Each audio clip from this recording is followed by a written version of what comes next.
أعوذ بالله من الشيطان الرجيم بسم اللہ الرحمن الرحیم شروع اللہ کا نام لے کر جو بڑا مہربان نہایت رحم والا ہے۔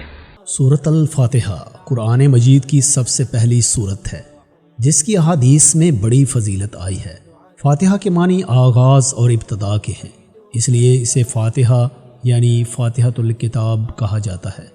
اس کے اور بھی متعدد نام احادیث سے ثابت ہیں، مثلاً ام القرآن، السبع المثانی، القرآن العظیم، الشفاء، الرقیہ یعنی دم وغیرہ۔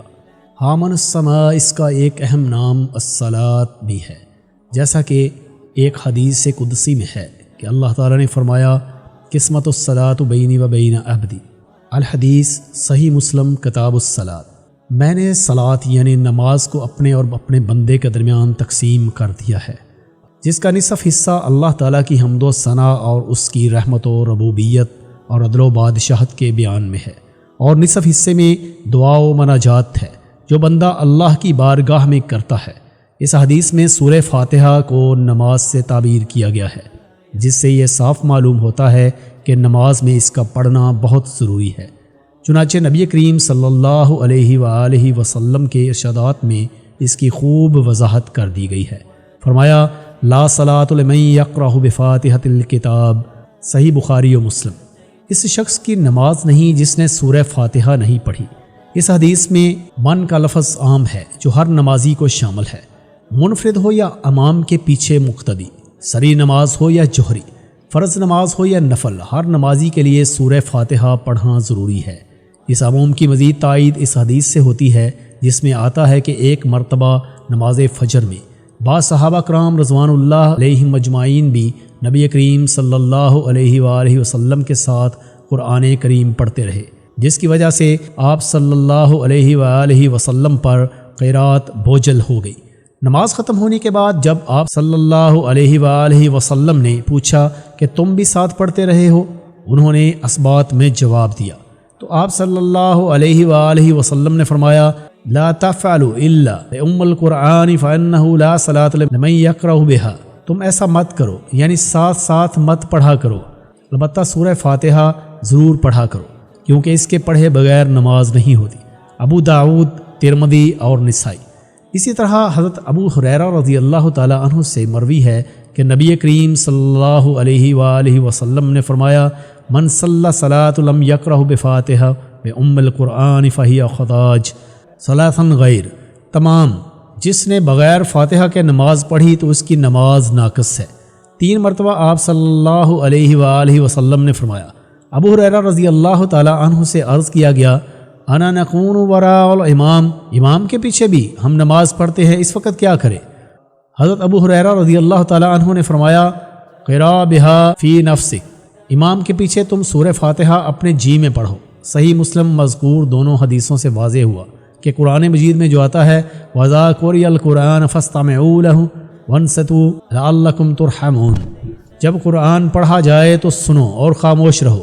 یہ حدیث وَإِذَا قَرَأَ فَانصِتُوا بشرط صحت، جب امام قرات کرے تو خاموش رہو کا مطلب یہ ہے کہ جوہری نمازوں میں مقتدی سورہ فاتحہ کے علاوہ باقی قرات خاموشی سے سنیں، امام کے ساتھ قرآن نہ پڑھیں، یا امام سورہ فاتحہ کی آیات وقفوں کے ساتھ پڑھے تاکہ مقتدی بھی احادیث صحیحہ کے مطابق سورہ فاتحہ پڑھ سکیں، یا امام سورہ فاتحہ کے بعد اتنا سکتہ کرے کہ مقتدی سورہ فاتحہ پڑھ لیں۔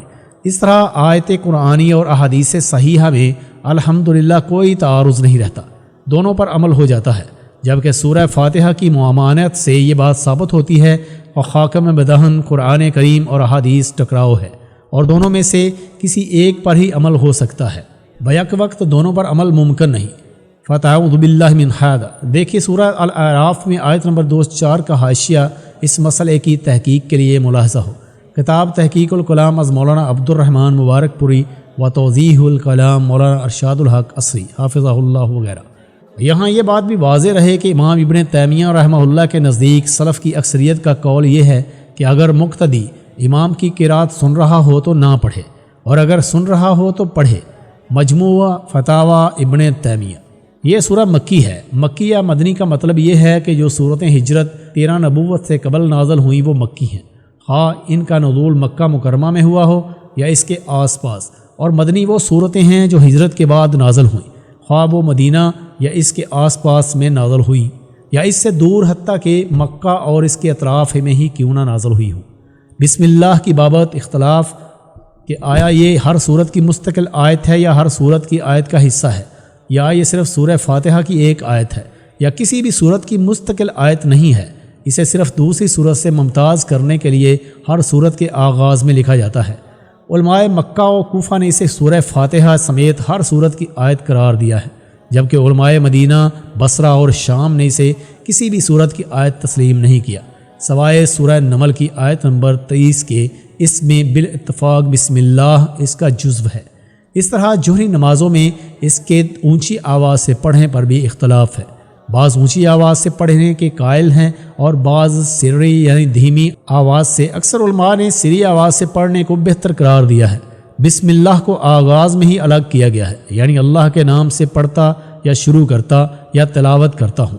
ہر اہم کام کے شروع کرنے سے پہلے بسم اللہ پڑھنے کی تاکید کی گئی ہے، چنانچہ حکم دیا گیا ہے کہ کھانے، ذبح، وضو اور جماع سے پہلے بسم اللہ پڑھو۔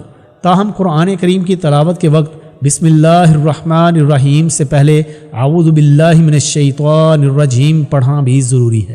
جب تم قرآن کریم پڑھنے لگو تو اللہ کی جناب میں شیطان رجیم سے پناہ مانگو۔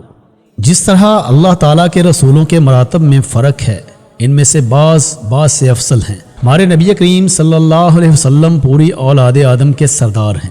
اسی طرح سورہ فاتحہ تورات، انجیل اور قرآن کی ہر صورت سے بڑی صورت ہے۔ اگرچہ بہت سی صورتیں آیات کے اعتبار سے اس سے لمبی ہیں، مگر عظمت میں یہ سب سے بڑھ کر ہے۔ جیسا کہ آیات میں آیت الکرسی سب سے عظیم آیت ہے، کو اس سے لمبی آیات بہت سی ہیں۔